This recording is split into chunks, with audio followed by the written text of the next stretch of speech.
Welcome to the fourth lesson in the Google Tag Manager training series. In this lesson, you'll learn about migrating to Google Tag Manager. We'll review my checklist to ensure everything is ready before publishing your container. I'll also cover one important obstacle people face when migrating. If you've missed the previous lessons, you can find links to them in the description below this video. The lessons cover how to get started, plus adding and testing tags. The steps you'll need to take to migrate your implementation to Google Tag Manager will depend on the tags you currently have on your website. For example, migration will be fairly straightforward if you only use the Google tag and haven't made any customizations to the data it collects. However, if you have added customizations to your website's Google tag and other tags, you will need to plan your migration. Before we cover the different scenarios you might encounter, let's cover one of the biggest obstacles people face when migrating. This is understanding what the Google tag is.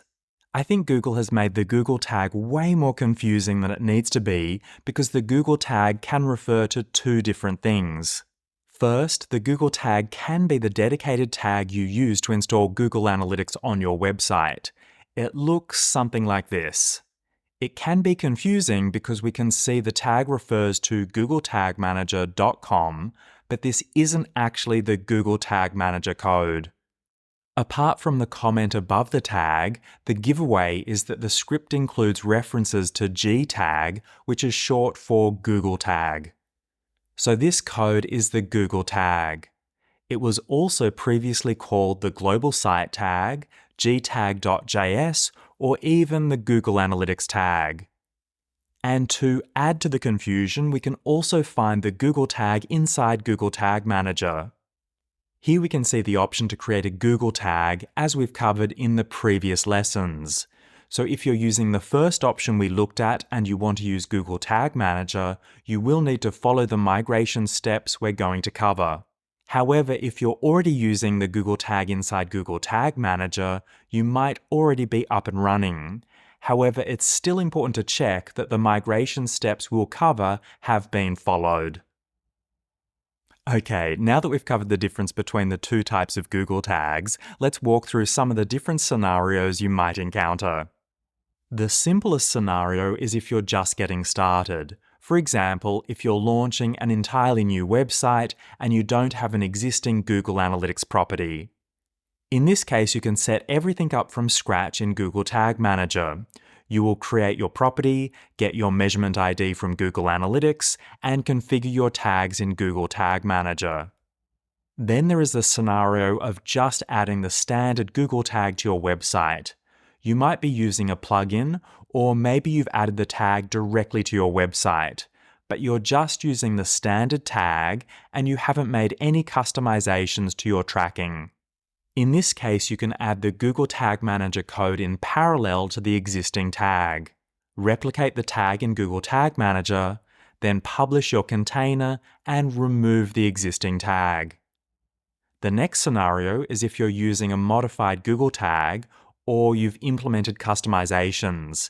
For example, if you've added the tag to your website and you've configured e-commerce tracking. In this case, you'll need to replicate the Google tag in Google Tag Manager, and you'll also need to ensure Google Tag Manager is configured to capture your e-commerce transaction details and pass them to Google Analytics. And continuing this scenario, you might have implemented additional customizations, like custom parameters to collect custom dimensions and metrics.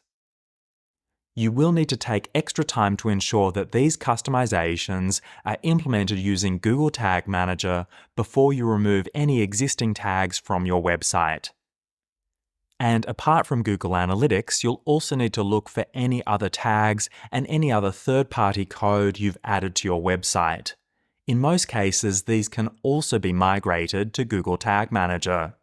For example, if you've added tags for other analytics platforms like Hotjar, and tags for advertising platforms like the LinkedIn Insight tag and the Meta Pixel for Facebook.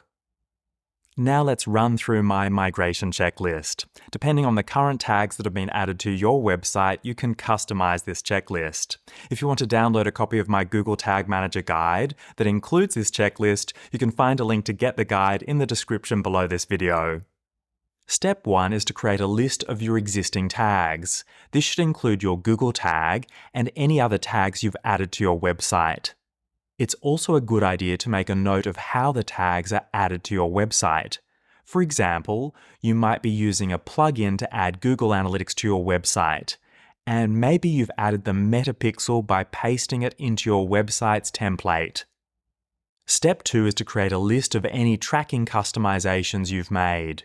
For example, you might have implemented e-commerce tracking to record the items people purchase on your website. Or you might have modified the Google tag to send data to Google Analytics and Google Ads simultaneously. Or maybe you've adjusted the Google tag to send custom events and custom parameters to Google Analytics. Step 3 is to document your current implementation. It can be helpful to create a spreadsheet that contains all of the tags and customizations. This spreadsheet documents different tags currently used on a website, so you can have a full view of all the elements you need to implement in Google Tag Manager. Creating a spreadsheet like this is optional, but it's useful if you have multiple tags and customizations you need to migrate to your container. Step 4 is to add the Google Tag Manager code to all of your website's pages. The way you add the container code will depend on the website platform you're using. For example, if you're using WordPress, you might use a plugin to add the code to your pages. Or if you're using Squarespace, you'll use the code injection option to add the code. In the first lesson, we walked through adding the container code to our website, so feel free to re-watch the first lesson if needed. I've included a link in the description below this video. Step 5 is optional. It's to work with your web developer to add a custom data layer to your website. A custom data layer makes information available to Google Tag Manager. For example, if you're using an e-commerce platform that doesn't provide a Google Tag Manager integration, you'll want to implement a custom data layer that includes transaction details. This means that when a transaction occurs, you can pass all of the transaction details to Google Analytics, Google Ads, and any other tags where you want to send e-commerce data. Step 6 is to check that variables have been enabled or created for any information you want to use in your tags and triggers. For example, if you want to track people clicking on a particular website promotion, you might need to enable the click classes or click ID variables so you can make use of the classes or ID of the element someone clicks on your website. Step 7 is to create all of your tags in Google Tag Manager. This is where you take all of your notes from step 1, 2, and 3 and add all of the tags you're using to your container. Step 8 is to apply appropriate triggers to your tags. For example, when you add the Google tag for Google Analytics, you can use the built-in initialization all pages trigger.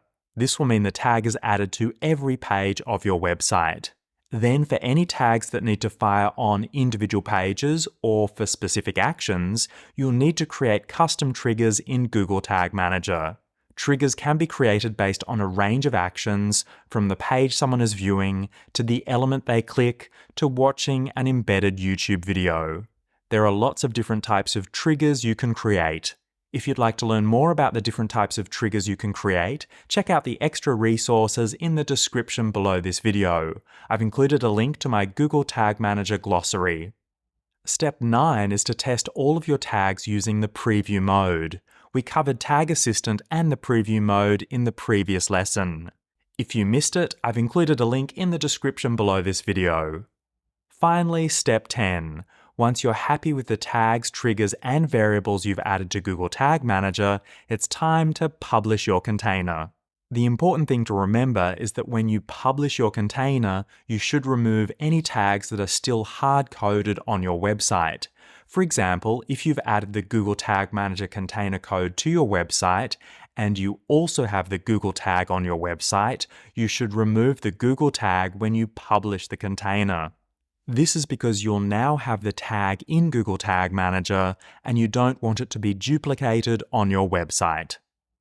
Once you've followed these steps and migrated to Google Tag Manager, you can add new tags to your website without needing to adjust any code. And when you do make changes, don't forget to preview and test your changes before they're published. If you'd like to continue learning about Google Tag Manager, please subscribe to this channel if you haven't already. In the next lesson, we'll cover conversion tracking using Google Tag Manager. Thanks for watching, and I'll see you in the next video.